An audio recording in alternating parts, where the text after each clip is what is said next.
ਸਾਰੇ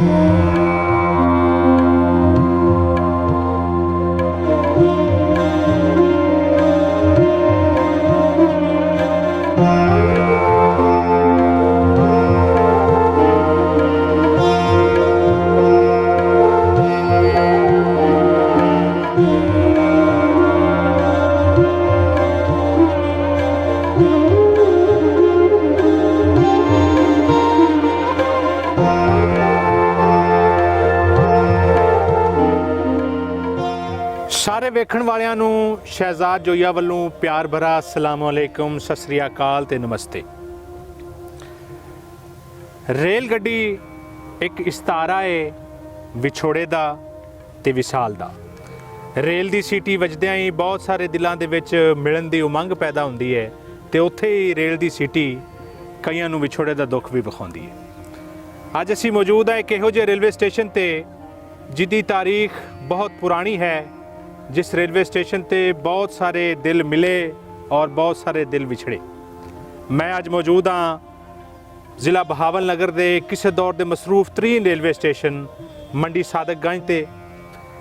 मंडी सादकगंज दा railway station 1892 ਦੇ ਵਿੱਚ ਤਾਮੀਰ ਹੋਇਆ और इस रेलवे स्टेशन राही बहावलपुर समा सट्टा और इधरों जयपुर तक जदों पाक इंडिया के बॉर्डर खुले सन, जदों सरहदां नहीं सन, जदों बंटवारा नहीं होया सी, ते ये रेल गड्डी बहुत सारे इधर के मुसाफिरां नूं जयपुर तक इधर के मुसाफिरां नूं चुक के दूर दूर तक ले जाती सी। इस हवाले नाल मजीद गलबात करांगे। साडे नाल मौजूद ने इत्थों के लोकल हिस्टोरीअन, मशहूर मुहक्कक ने, टीचिंग के शोभा नाल भी यूनीवर्सिटी इस्लामिया यूनीवर्सिटी बहावलपुर दे विच भी पढ़ाते रहे, जनाब रिजवान अख्तर सोहरवर्दी साहब। रिजवान साहब जी हैं जी। सर को थोड़ा जा इस रेलवे स्टेशन के बारे मंडी सादकगंज के रेलवे स्टेशन के बारे सानू को दसो और आवाम सुनना चाहती है, क्योंकि बहुत सारे लोग जेडे इत्थों उठ के गए सन और बाहर जा वसे ने मंडी सादकगंज और इधर रेलवे स्टेशन का बड़ा जिक्र करते हैं। थोड़ी जी इस ते जात पाओ। ये रेलवे स्टेशन 1892 ਵਿੱਚ ਤਮੀਰ ਕੀਤਾ ਗਿਆ जी। ਇਸ ਦੇ ਦੋ ਟਰੈਕ ਚੱਲਦੇ ਸਨ। ਇੱਕ ਟਰੈਕ ਜਿਹੜਾ ਹੈ ਉਹ ਅਮਰੂਕਾ ਸਟੇਸ਼ਨ ਤੋਂ ਹੋ ਕੇ ਰਿਆਸਤ ਬੀਕਾਨੇਰ ਤੱਕ ਜਾਂਦਾ ਸੀ।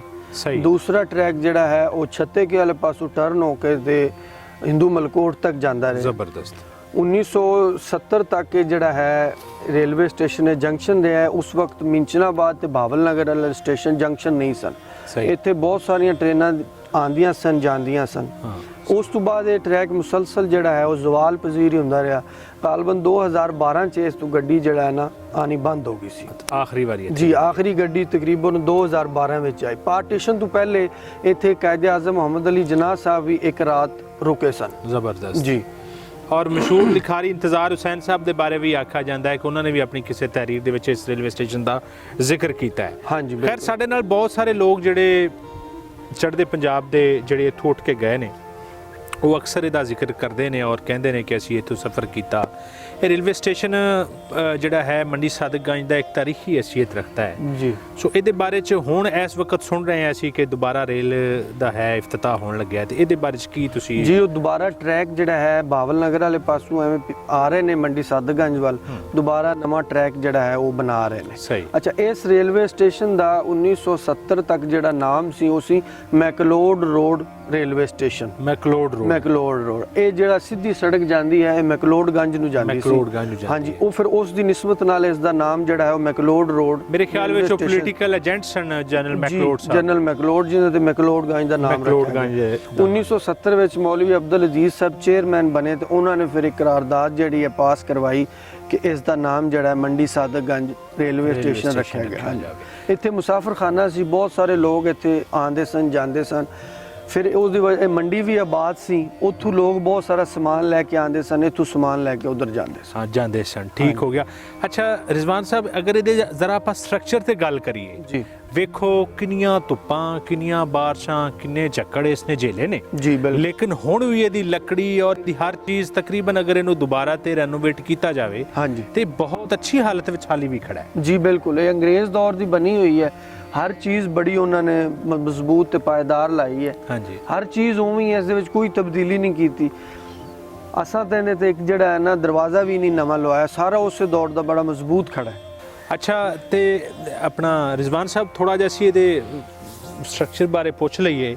ਉਹ ਸਾਹਮਣੇ ਇੱਕ ਸਾਨੂੰ ਇਮਾਰਤ ਜੀ ਨਜ਼ਰ ਆ ਰਹੀ ਹੈ ਹਾਂਜੀ ਔਰ ਇੱਕ ਉਹ ਪਿੱਛੇ ਨਜ਼ਰ ਆ ਰਹੀ ਹੈ ਜੀ ਇਹ ਕੀ ਚੀਜ਼ ਹੈ? ਸਰ ਇਹ ਪਾਣੀ ਵਾਲੀਆਂ ਟੈਂਕੀਆਂ ਨੇ ਦੋਨੋਂ। ਅੱਛਾ, ਇਹ ਉਸ ਵਕਤ ਜਿਹੜਾ ਹੈ ਇੰਜਨ ਦਾ ਪਾਣੀ ਇਹਨਾਂ ਦੇ ਥਰੂ ਜਾਂਦਾ ਸੀ।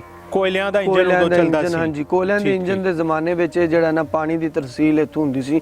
ਇੱਕ ਉੱਥੇ ਪਿੱਛੇ ਹੈ ਪਾਣੀ ਵਾਲੀ ਜਿਹੜਾ ਹੈ ਨਾ ਉਹਨੂੰ ਡਿੱਗੀ ਟਾਈਪ ਸੱਦੇ ਨੇ, ਸਦਾ ਉਹਨੂੰ ਮਤਲਬ ਡਿੱਗੀ ਕਹਿੰਦੇ ਆ। ਸਹੀ। ਸਾਰਾ ਜਿਹੜਾ ਹੈ ਨਾ ਮੋਟਰਾਂ ਦੇ ਜ਼ਰੀਏ ਪਾਣੀ ਇੱਥੋਂ ਚੜਾਇਆ ਜਾਂਦਾ ਸੀ। ਚੜਾਇਆ ਉਹ ਜਿਹੜੀ ਹੈ ਅੱਜ ਤੱਕ ਖੁਸ਼ਕ ਨਹੀਂ ਹੋਈ।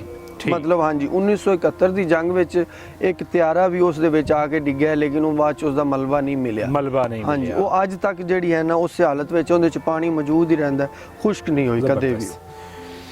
ਜੀ ਰਿਜ਼ਵਾਨ ਸਾਹਿਬ ਬਹੁਤ ਸ਼ੁਕਰੀਆ, thank you very much. Nazreen, ਤੁਸੀਂ ਜਿਵੇਂ ਕਿ ਵੇਖਿਆ ਸੁਣਿਆ ਕਿ ਇਸ ਰੇਲਵੇ ਸਟੇਸ਼ਨ ਨਾਲ ਜੁੜੀਆਂ ਯਾਦਾਂ ਦੀ ਗੱਲ ਕੀਤੀ ਗਈ। ਸਾਡੇ ਬਹੁਤ ਸਾਰੇ ਭੈਣ ਭਰਾ ਚੜ੍ਹਦੇ ਪੰਜਾਬ ਦੇ ਔਰ ਜਿਹੜੇ ਬਾਹਰ ਜਾ ਕੇ ਵਸ ਗਏ ਨੇ, ਉਹ ਮੰਡੀ ਸਾਦਗੰਜ ਰੇਲਵੇ ਸਟੇਸ਼ਨ ਦਾ ਅਕਸਰ ਜ਼ਿਕਰ ਕਰਦੇ ਨੇ।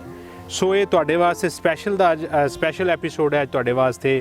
ਤੁਸੀਂ ਆਪਣੀਆਂ ਯਾਦਾਂ ਨੂੰ ਤਾਜ਼ਾ ਕਰ ਸਕੋ। ਤੁਹਾਡੇ ਬਜ਼ੁਰਗ ਜੋ ਨਾਮ ਲੈਂਦੇ ਸਨ ਉਹ ਤੁਹਾਡੇ ਸਾਹਮਣੇ ਅਸੀਂ ਵੀਡੀਓ ਦੀ ਸੂਰਤ ਵਿੱਚ ਔਰ ਇੱਕ ਪੂਰੀ ਡਾਕੂਮੈਂਟਰੀ ਦੀ ਸੂਰਤ ਵਿੱਚ ਪੇਸ਼ ਕਰ ਦਿੱਤੀ ਹੈ।